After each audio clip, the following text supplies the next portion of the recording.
Gusto kita. Mahal kita. Yun yung punto nung huling tula. Bakit ngayon mo lang sinabi sa akin?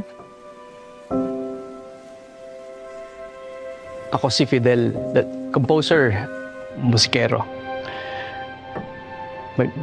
May speech defect ako.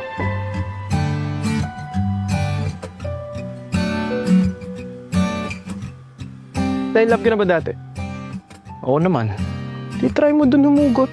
Napadaan ako sa dating tambayan, nakaukit pa rin doon ng iyong pangalan. Kaya haba man ang panahon na lumipas, ako sa iyong alaala'y di makaiwas. At kung muling magtagpo, tanging masasabi lang sa'yo,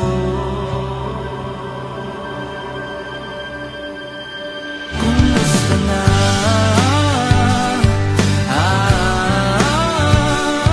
Uy! Pre! Nandito ka pala! Nagkakilala kayo? Itong si Fidel ay isa sa pinaka-importanting tao sa buhay ko. Kayo, paano nyo nakilala yung isa't isa? Future girlfriend ko to, si Stella.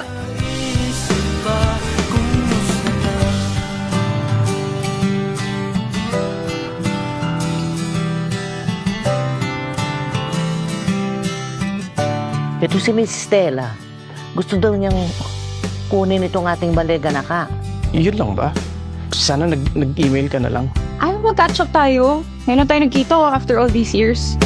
Lipstick na itim mong kay dilim, kinukubli ang gandang pumiyak sa'kin. Sa lipstick na itim, mga mata ng nilingning, na kahit itago mo'y kumikislap pa rin.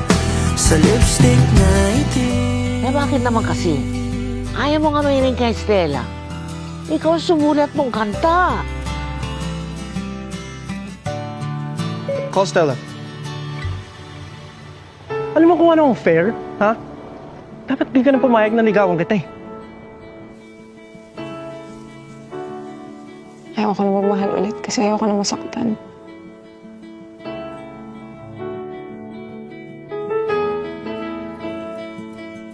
My mind, my heart, my body, and my soul. Never Salamat ha sa pagiging bahagi ng growth ko. Pakiramdam ko, wala na akong ibang kailangan sa buhay. Kahit ako. You're